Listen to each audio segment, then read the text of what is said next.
2024년 3월 14일입니다. 오늘이 무슨 초콜릿 주고 이런 데인가 보죠? 날인가 보죠? 발렌타인데이? 그런 거예요. 네. 외국 풍습이지만 좋은 분 있으면 주세요. 어제는 일산에 있는 그 서점에 이제 그 독서 모임이 있는데, 그 독서 모임에서 이제 강연을 요청해서 이제 제가 꿰뚫는 한국사 그 책을 가지고 이제 책 내용하고 뒷부분에는 프로파일링 관련 강연을 좀 했죠. 나름 재밌었는데 좋은 우리 또 들으신 분들은 어떤지 모르겠네요. 좀 1시간 반 또 이것저것 질문도 하고 사인도 해드리고 책에 사진도 찍고 그랬습니다. 좀 전에 YTN, 지금 또 YTN을 보고 있는데 이 시간대 이제 무슨 학교에 경찰행정학과 교수란 사람이 나와서 YTN에 나와서 이제 이것저것 사건을 설명하는데 글쎄요, 조금 한심하다고 해야 되나? 저렇게 전문성이 없고 저렇게 이 범죄에 대해서 모르는 사람이 어떻게 경찰행정학과 그건 갈 수는 있다고 봐요. 왜냐하면 경찰행정학이라는 게 범죄학과가 아니거든요. 그러니까 이제 경찰행정학이나 이런 거를 강의를 할 수는 있겠죠. 그런데 그러면 그쪽을 하지 왜 범죄 관련된 그런 쪽을 되도 않는 얘기를 하고 있는지 좀 갑갑합니다. 이런 거죠. 지금 수원 배수로에서 발견된 여성 변사 사건. 실제로 수원 남부경찰서에서는 사건의 범죄 혐의점이 없다고 판단해서 단순 변사 종결 예정이라고 합니다. 근데 제가 이 사건을 말씀드리면서 저체온사 얘기를 분명히 할 거다. 근데 요 나쁜 놈들이 수원 남부경찰서 놈들이 나쁜 놈들이 아니라 국가수 놈들이 이렇게 하는 거예요. 저체온사 소견은 있지만 단정 지을 수 없다. 이런 거죠. 그럼 저체온사란 얘기예요? 아니란 얘기예요? 모르겠다는 얘기잖아요. 유병헌 얘기할 때 똑같은 소리 한 거잖아요. 저 따위로 무슨 부검, 부검상으로는 모른다는 거예요. 그냥 돌아가셨는데 외상이 없고 이제 약간 멍 같은 건 있고 그런데 다른 돌아가신 건 알겠는데 그게 범죄로 인해 돌아가신 건 모르겠다 이거예요. 그럼 그렇게만 되지. 왜 저체온사라는 쓸데없는 지들도 모르는 얘기를 떠들어대느냐. 저체온사라는 얘기 뭐예요? 그 사건 발견된 그 상황, 예를 들면 그 상황에서 돌아가셨는데 외투를 벗고 그 다음에 현장에 이제 옷이 이렇게 본인이 돌아가신 분 변사자의 옷이 이렇게 있었다. 주변에 그걸 보고 저체온사라고 추정한 거잖아요. 그건 지들이 하는 게 아니에요. 국가수의 부검이나 니들이 하는 게 아니란 말이야. 그거는 형사들한테 들은 걸 가지고 추정하는 거지. 그거는 니들이 하는 게 아니라니까. 그거는 경찰들이나 수사하는 사람들이 하면 되는 거고, 니들은 변사체만 갖다 놓고 거기서 물적 증거나 이런 것들을 찾아서, 그래서 계속 말씀드리지만은 이런 어떤 그 사전 어떤 여러 가지 정보라든가 현장에 대한 정보 같은 거를 주는 것이, 그거를 제공하는 것이 옳은가? 그러니까 그게 적절한가? 사실 저는 그렇게 생각하지 않습니다. 그러니까 특별하게 묻지 않으면, 그리고 특별하게 물어도 실제로는 사실은 그 부분에 대해서는 이 담당 형사라든가 아니면 현장에서의 과학서 요원들은 입을 닫아야 됩니다. 그러니까 겸시관이나, 왜냐? 독립적이 된다는 거예요. 그러니까 증거 분석은 각각이 독립적이 된다. 우리가 현장의 증거라는 것이 있어요. 그리고 사체에서 나온 증거가 있고 사체 주변에 증거가 있어요. 그런데 왜 이걸 각각을 분리시키느냐 하면은, 왜냐하면 이쪽이 나온 것을 통해서 이쪽을 해석하면은 사실 이 둘은 연관돼 버리잖아요. 그러면 원래 두 개의 증거가 나와서 사건을 더 풍부하게 해줘야 될 것을 사실은 한 개의 증거죠. 연관되는 거니까. 물론 현실에서는 아주 쉽게 정보를 이렇게 검시관과 CSI와 부검이가 이 교류해 갖고 뭔가 답을 찾아낸다 이런 식으로 퉁쳐 갖고 뭐 이렇게 지들이 되게 잘하는 식으로 하지만은 그렇게 할 때도 있습니다. 답이 안 나오면. 그런데 오히려 반대가 되는 거죠.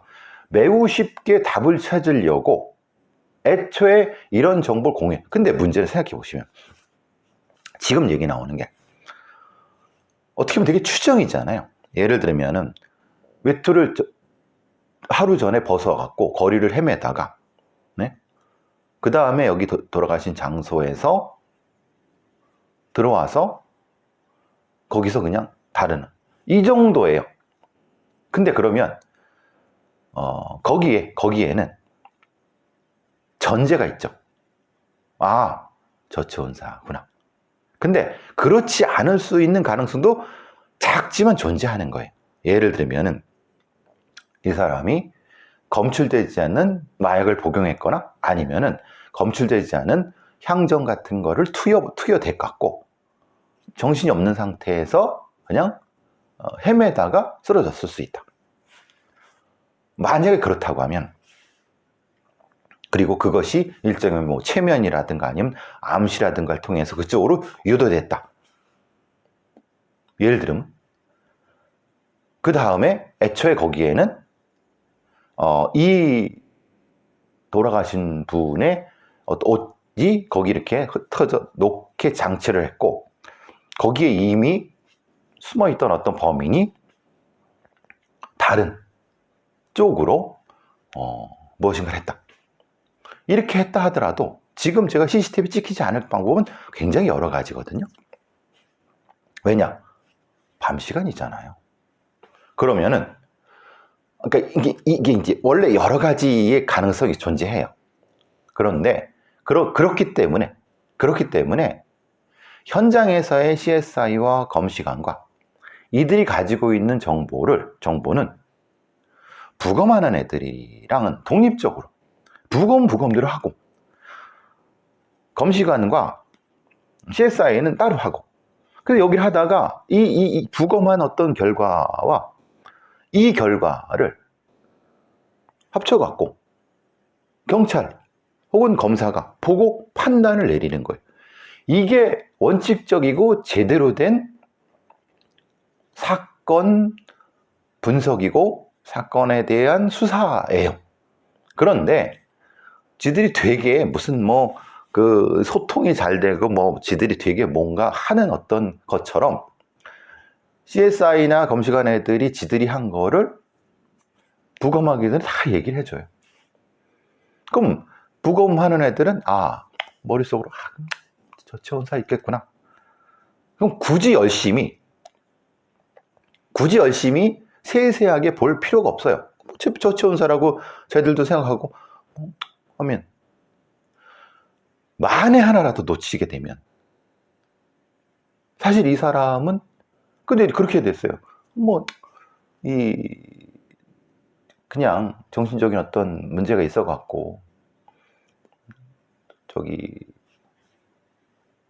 모텔에 여관에 장기 투숙하면은 그냥 힘없고 외로운 여성, 정신적 문제 있는, 그러니까 아무도 돌봐주지 않는 버려진 여성, 이런 선입관이 딱 들으면은 결론을 쉽게 낼 수 있겠습니까?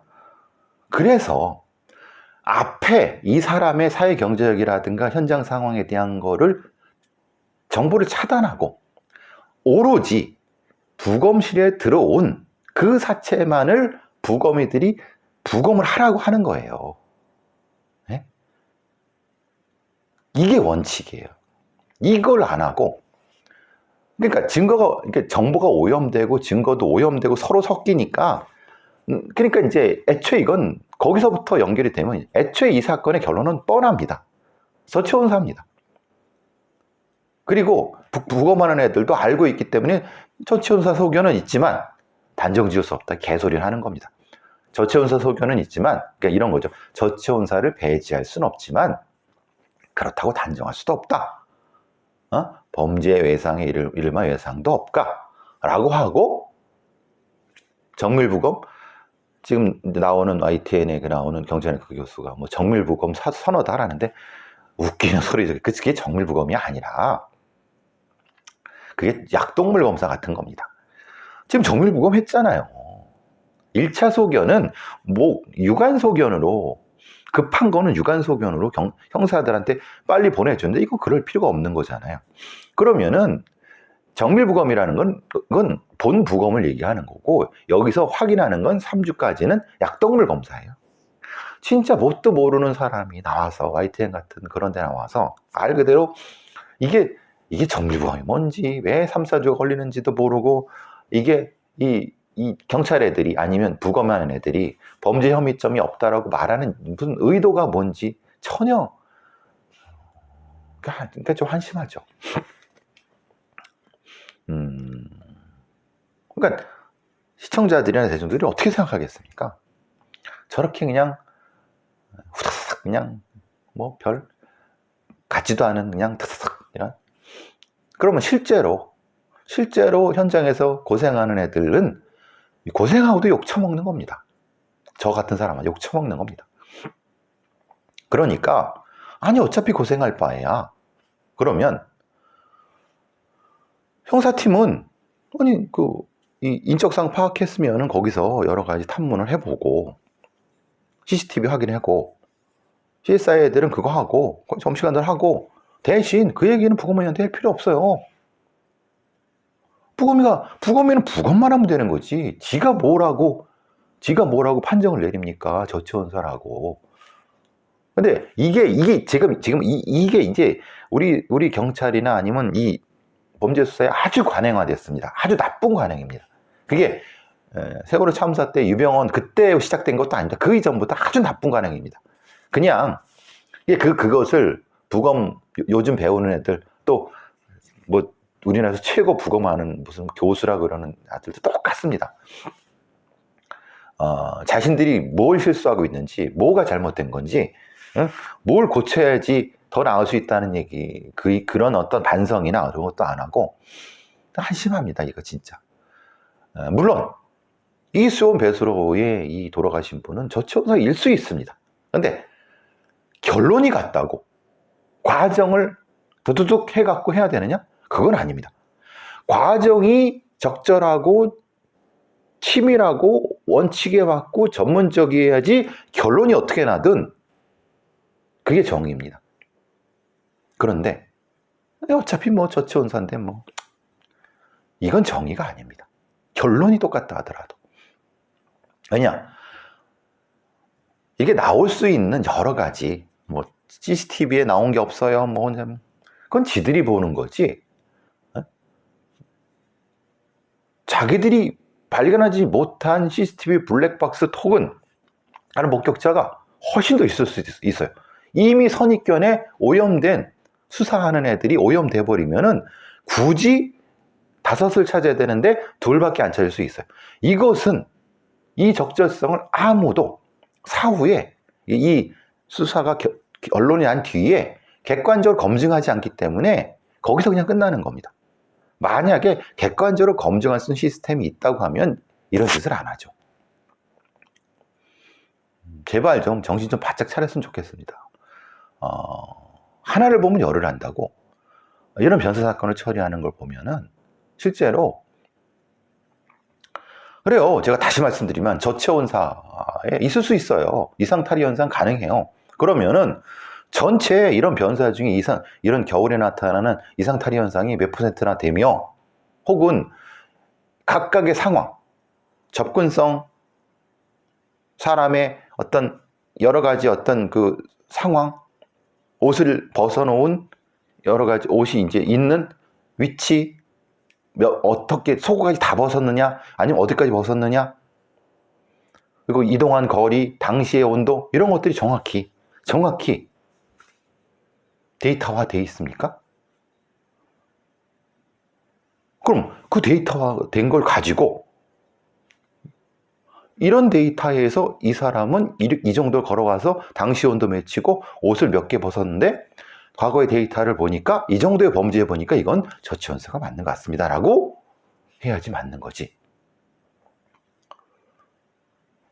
저치원사 같은데 모르겠어요 라고 국가서에서 어떤 놈이 부검한 놈이 그럼 툭 던져놓고, 그러니까 경찰은 보니까 다른 범죄 혐의자 없네요. 즉 타살이 아니라는 소리잖아요. 그죠?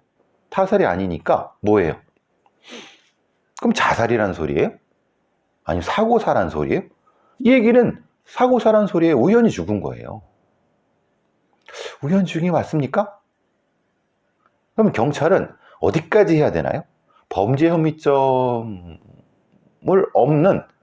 없는 것만 확인하면 되나요? 경찰은? 아니 그럼 그렇게 하거나 모든 변사를 여기까지 하거나 아니면 사고사의 이유를 찾거나, 지금 이건 사고사의 이유를 찾아야 되나요? 아니면 자살까지 찾아야 되나요? 이거 이상하죠? 제가 말씀드린. 그러니까 그냥 단순 변사로 종결했다는 거예요. 단순 변사가 뭡니까? 그러니까 경찰 애들이 얘기한 단순 변사가 뭐예요? 네? 자연사를 얘기하는 거예요? 사고사예요? 자살을 얘기하는 거예요? 그러니까 말 같지도 않은 소리예요. 말장난하는 겁니다. 이게 오래 관행화됐기 때문에 잘 못 느끼시겠지만은 굉장히 위험한 겁니다. 이게 본인들은 정의라고 하지만 실제로 이건 정의가 아닙니다. 어쨌든 오늘 갑자기 YTN에서 어떤 이상한 사람이 저렇게 어설프게 진짜 참 희한하네요. 오늘 얘기할 게 많은데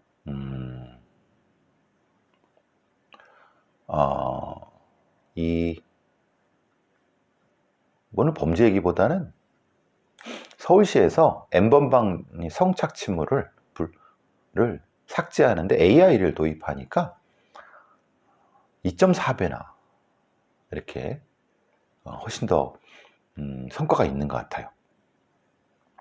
서울 디지털 성범죄 안심지원센터가 전체 지난해에는 6,000건을 삭제했는데 AI 감시 시스템이 도입되면서 업무가 효율적으로 향상됐다고 얘기를 합니다. 그러니까 24시간 자동 추적 시스템 AI 시스템을 도입해 갖고 과거에는 사람이 한두 시간 검출하던 그 성착취물을 3분으로 줄였고 정확도도 당연히 그렇죠. 이런 데는 AI가 필요하죠. 왜냐? AI와 시스템이 있어야지 삭제가 쉽죠. 그렇죠. 이걸 다 인간이 어떻게 합니까? 그건 되게 잘하는 건데 조금 더 빠르고 더 효과적인 걸 가지고 해야 될 거라고 봅니다. 그나마 서울 디지털 성범죄 안심지원센터에서는 이런 성착취물을 삭제해주고 있으니까 이거보다 한 10배는 더 퍼포먼스가 있어야 될 거라고 생각하지만, 자, 경찰, 도의원, 판사도 다 성매매로 적발되고 있습니다. 평균 1,700건이래요. 근데 문제는 대부분 벌금 집행유예예요. 근데 문제는 이거예요. 원래 이 범죄에 성매매, 알선 등 행위에 대한 처벌, 성매매 처벌법이 있습니다. 현실적으로 하고 있고요. 이 부분에 있어서는 물론 실형이 나오지는 않을 겁니다. 울산지법의 이모 판사에는 벌금 약 300만 원 약식 명령. 대부분 이렇습니다. 대부분. 그래서 집행유예가 55.6, 벌금형 25.2. 유기징역은 그래도 13.9 정도 그래 나오고 있는 것 같습니다.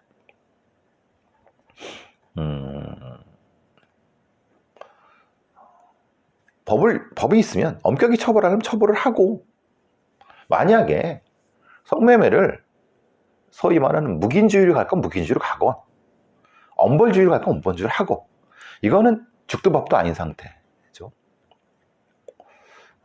이거는 좀 사회적 논의가 필요한데, 이것도 사회적 논의하려면 종교계든 그나마 도덕주의자들이 또 지랄지랄 하겠죠.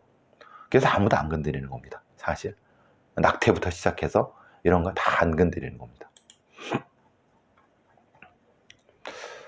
지난번에 있었던 문경 화재 사건, 두 분의 소방관이 돌아가신, 이게 너무 한심하다는 거예요. 그 한국의 소방 이 화재 시스템이, 화재 진압 시스템이 애꿎은 목숨만, 제가 그때도 말씀드렸지 않습니까? 실제로 진압대장의 전문성이 없다. 그러니까 진압대장이 실제로 미국 같은 데는 진짜 현장에서 진짜 훈련받는 사람들이 그 화재 진압을 지휘하는데, 일단은 그런 훈련시킬 수 있는 시설과 어떤 교육 시스템이 없다. 그러니까 너무나도 현장 경력이나 실전 경력이 없는 진압대장이 하니까 이건 판단하기가 어렵고, 또 하나 건물 지도가 없고 업데이트 안 되고, 건물 지도만이 아니라 그 안에 뭐가 들어있는지, 그 위험물이 뭔지를 판단하지 않은 채 들어가고, 결국은 지금 원래 들어가면 안 된다.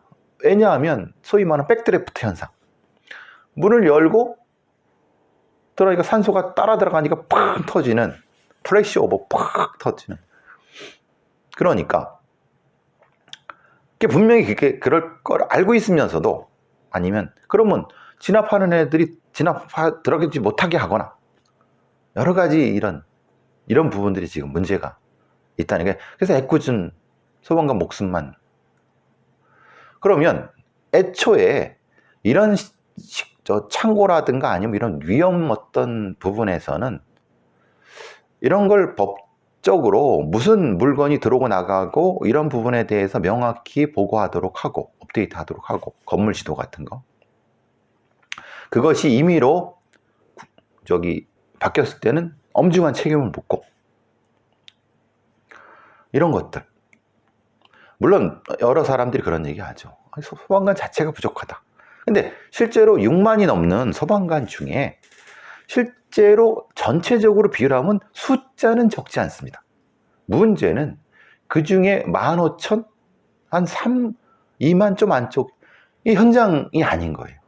그러니까 전체로 봐서는 절대적인 소방관 수가 절대적으로 적진 않다. 조금 부족하다. 문제가 뭐냐? 실제로 상당히 이 실전에 가까운 화재 진압 훈련과 그걸 통해서 뭐 하는 어떤 것이 부족하기 때문에 써먹을 소방관이 부족하다. 이게 사실은 핵심인 것 같아요. 그러면은 어떻게 할 것이냐? 답은 내야죠. 아까 말씀드린 것처럼. 그래서 이런 형태의 분석이라든가 이런 것이 꼭 필요하다.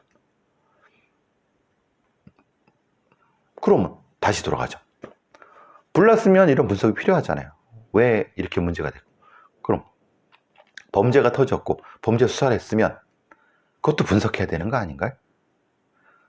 범죄 수사를 해서 뭐 기소하고 처벌하거나 아니면 불기소했거나, 그럼 그거를 이게 제대로 했는지 안 했는지를 지들이 그냥, 수사하는 애들이 그냥 자기들이 무슨 자유행위입니까? 말 같지도 않은 소리죠. 그래서 검사가 기소한 행위든 판사가 재판을 했든 경찰이 수사를 했든 이거는 객관적으로 분석의 대상이 돼야 됩니다. 아무도 안 해요. 그리고 또 다시 말씀, 부검위의 부검도 제대로 했는지 평가를 해야 돼요. 또 지들끼리 또 평가하고 좋다고 박수치 끝나겠죠. 부검법이 없어요. 다시 말씀드리면 공정하고 정의롭고 투명하고 이런 사회는 이런 것들이 다 깔끔하게 해소되는 그것이 정의입니다. 그렇지 않으면 AI를 도입하든 뭐든 사실 의미가 없습니다. 여기 독특한 어떤 우주에서 범죄가 일어나면, 그래서 무중력 상태에서의 혈흔 패턴 분석을, 영국 사람들은 좀 대단한 것 같아요. 이제 무중력 상태를 만들어 놓고, 무슨 어떻게 만들어 놓습니까? 큰 전보기를 이렇게 하고 뚝 떨어뜨리면 붕 뜨죠. 무중력 상태가 됩니다. 그 상태에서 혈흔 패턴 분석을 하는. 그러니까 무중력 상태에서의 범죄는 어떨까? 피는 어떻게 튈까? 한국에서 이런 게 가능할까요? 근데 이제는 어쨌든 달로 가든 화성으로 가든 무주 공간이 됐든 그런 공간이 생기니까 사람이 이주할 수 있는. 재밌네요. 여러분, 체르노빌 원전 아시죠? 심각한 체르노빌 원전에서 여러분 방사선을 쐬면 다 이제 죽을 거라고, 큰 위험이 있을 거라고 생각하는데, 생물체의 진화는 참 놀랍습니다. 원전 폭발이 있었던 체르노빌 그 안에서 멀쩡하대요, 방사성에. 근데 그건 독특해요. 되게 단순한 선형 벌레예요. 되게 세포 구조가 되게 단순해요. 꾸물꾸물하는. 그러니까 굉장히 빨리 세대가 바뀌어요. 이게 바뀌면서 방사능에 대한 내성이 생겨버린 거예요. 놀랍지 않습니까? 그러니까 이제 앞으로의 세대는 이제 뭐 방사능이든 어쨌든 뭐 자외선이든 이런 그런 부분에 대해서 우리가 노출될 수밖에 없는, 뭐 후쿠시마 지금 오염수, 핵오염수 뭐 뿌려대고 그러잖아요. 근데 인간은 분명히 이 영향을 받고 유전적인 변이가 생길 겁니다, 분명히. 근데 그 방사능도 기술적으로는 이제 앞으로는 어떻게든 해결할 것이고, 그걸 이용해서 우주를 탐험하는 엔진도 만들어낼 것이고, 또 그거와 동일하게 그건 또 그대로 이 생물체의 그 이런 어떤 아주 진화의 그거는 대단합니다. 물론 특정 선충이지만, 물론 아프긴 아팠겠죠. 이 선충의 고통을 못 느낄지 모르겠지만 글쎄요, 참 이건 뭐 이런 거 보면 자연은 참 놀랍습니다. 경찰관 놈이 보이스피싱 조직에 정보를 유출했다고 지금 노컷뉴스에서 냈는데, 이제는 이런 얘기 그러니까 하기도 그냥 입 아픕니다. 개판, 경찰 개판.